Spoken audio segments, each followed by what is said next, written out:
그래서 이제 우리가 가장 이슈 사항이 요즘에는 주식으로 많이들 이자를 보거나 수익을 보거나 하신 분들이 많잖아요.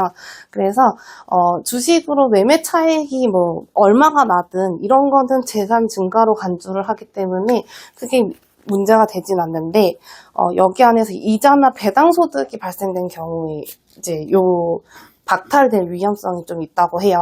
그래서 여기 같은 이런 매매 차익이라던가 가치 상승으로 인한 재산 가액 같은 경우에는 상관이 없는 게 소득으로 잡히지 않아서 안전한데, 이제 이런 이자나 배당 소득 같은 경우에는 연간 24만 원 한도 안에서만 이제 지켜져야 된다고 하는데, 이제 24만 원을 초과할 경우에는 이제 12개월로 나눠서 매달 급여에서 깎여서 이제 지급을 한다고 해요. 그게 연금에서 이제 매달 5천 원씩 이런 예시로 이제 6만 원 해가지고 매달 나눠서 5천 원씩 이제 감액을 해서 지급을 한다고 합니다. 네, 안녕하세요. 황윤비입니다.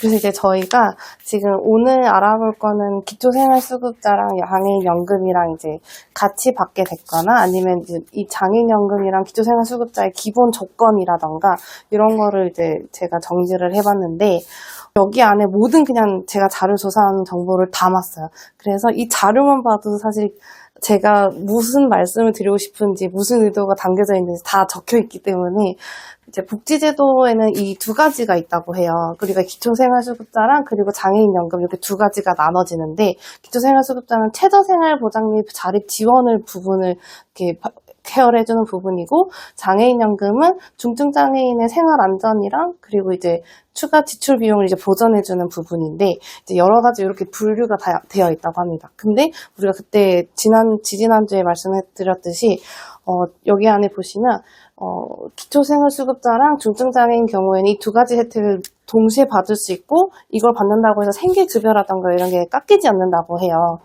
그래서 이제 이런 부분이 있어가지고 이제 차근차근 짚어갈 건데, 작년에 비해서 올해 조금은 올라갔어요. 이제 아무래도 물가 상승률에 대비한 부분이 있고, 그 다음에 이제 이런 소득이 이런 늘어나는 부분이 있다 보니까 약간의 차이점이긴 하지만 그래도 일부 반영돼서 인상이 된 부분이 있고, 그리고 이거를 선정할 수 있는 기준이 되게 낮아졌다고 해요. 그래서 이런 부분이라던가 이런 혜택 부분도 되게 많이 늘어났다고 합니다. 그리고 이제 우리가 이 혜택을 결정하는 거는 소득 인정액이라고 하는데, 단순히 월급이 많고 재산이 많다고 해도 우리가 월급이 많고 재산이 많으면 탈락되는 게 아니냐, 이런 많은 의문점을 가지고 계신데, 이제 요거 외에도 다양한 공제 혜택이 있어서 최종 소득 인정액을 실제 소득보다 훨씬 낮아진다고 합니다. 그래서 지금 넘어가다 보면 일단은 우리가 이 심사에 대한 부분은 기초생활수급자 같은 경우에는 이런 본인 배우자 소득이 모두 포함이 되고 장애인연금도 모두 포함이 되는데, 여기 보시면 이제 부모 자녀의 소득 재산이 좀 기준이 달라요. 그래서 이제 이런 기초생활수급자 같은 경우에는 이제 부양 의무자 기준이라던가 이런 부분이 되게 엄격해서 약간 해당 사항이 조금 어려운데, 이 장애인연금은 모든 부분을 이제 포함해서 전혀 보지 않는다고 합니다. 그래서 이제 장애인연금은 본인과 배우자의 경제력만으로 평가를 하는데, 같이 사는 부모님이나 자녀의 소득 때문에 탈락할 걱정은 안 하셔도 된다고. 일단 우리가 이제 어쨌든 간에 장애인 연금을 받는다고 해서 우리가 이제 그분들이 연금만 받고 살 수가 없으니 기본적으로 근무를 하거나 이제 직장을 다니게 되잖아요.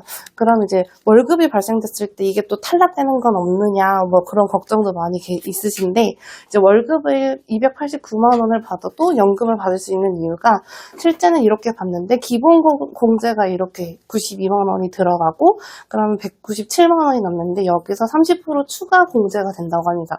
그래서 최종 소득 인정액은 138만 원으로 이제 우리가 지금 2026년 기준이 140만 원이기 때문에 우리가 이 138만 원 경우에 140만 원보다 밑에라서 이렇게 수급이 가능하다고 지금 되어 있고, 그리고 이제 물론 일반 4대 보험을 다닐 수도 있지만 대부분의 이제 장애인 같은 그런 그쪽 분들 같은 경우에는 이제 여기 착한 근로라고 하더라고요. 뭐 일용직이라던가 공공일자리라던가 자활근로라고 해서 이제 일반 상시 이제 근로자, 4대 보험 가입자 말고 요 세 가지로 이제 근무를 하실 경우에는 국가가 적극적으로 장려하는 형태라서 이제 혜택이 유지가 되는 가장 큰 유리한 조건이라고 해요. 그래서 일반 4대 보험보다는 이쪽으로 근무를 하시는 거를 추천드리는 것도 이제 모르는 분들이 혹시나 계신다면 말씀을 드리는 게 좋을 것 같아서 이제 이런 식으로 하면 이런 수입이 얼마 정도 금액이 정해져 있지 않대요. 수입이 얼마든 간에 소득으로 산정되지 않아서 연금 탈락할 걱정이 없다고 합니다. 그래서 이제 우리가 이제 본격적으로 들어가면 우리가 이제 재산이라던가 그런 돈 가지고 있는 그런 부분에 있어서 나는 많아서 재산이 많아서 뭐가 많아서 안 될 거야 이렇게 많이들 생각하는데 우리가 상반기에는 4월부터 시작해서 6월까지 검사 기간이 있고요. 그리고 이제 하반기에는 10월부터 12월까지 있는데 이때가 이제 정부가 대대적으로 이제 업데이트를 하는 시기라고 합니다. 그래서 이 시기 전에 재산 변동이 있으면 반드시 자진 신고를 해야 된다고 하더라고요. 그럼 혹시나 자진 신고를 하지 않으면 불이익이 있을 수도 있다고는 해서 이제 이때 이런 식으로 이제 일단은 자진 신고라던가 이런 거를 먼저 검토를 통해서 뭔가 확인 조사를 먼저 한다고 하고요. 내가 만약에 돈이 갑자기 많아졌거나 뭔가 이제 그런 이슈 사항이 있을 수 있잖아요. 근데 이제 여기 보시면 정부가 내 통장에 입출금을 모두 내역을 들여다보진 않는다고 해요. 그래서 기본적으로 잔액만 확인을 하고요. 그리고 뭐 여기 적혀 있듯이 누구에게 뭐 송금을 했는지 전수조사를 하진 않는다고 합니다.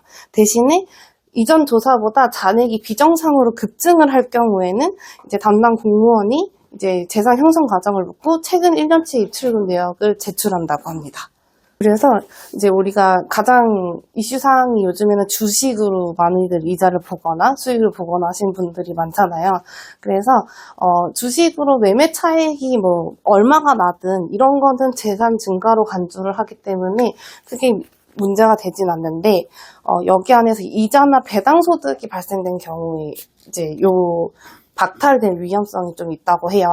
그래서 여기 같은 이런 매매 차익이라던가 가치 상승으로 인한 재산 가액 같은 경우에는 상관이 없는 게 소득으로 잡히지 않아서 안전한데 이제 이런 이자나 배당 소득 같은 경우에는 연간 24만 원 한도 안에서만 이제 지켜져야 된다고 하는데 이제 24만 원을 초과할 경우에는 이제 12개월로 나눠서 매달 급여에서 깎여서 이제 지급을 한다고 해요. 그게 연금에서 이제 매달 5천 원씩 이런 예시로 이제 6만 원 해가지고 매달 나눠서 5천 원씩 이제 감액을 해서 지급을 한다고 합니다.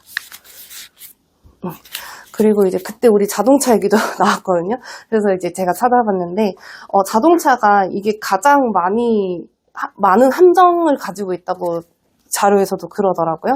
그 정도로 이제 이 차량 가액이 4천만 원 이상의 승용차를 가지고 있을 때 여기 안에 즉시 거의 탈락이라고 적혀 있더라고요. 그래서 4천만 원 차를 보유하면 매달 4천만 원 소득으로 간주를 한대요.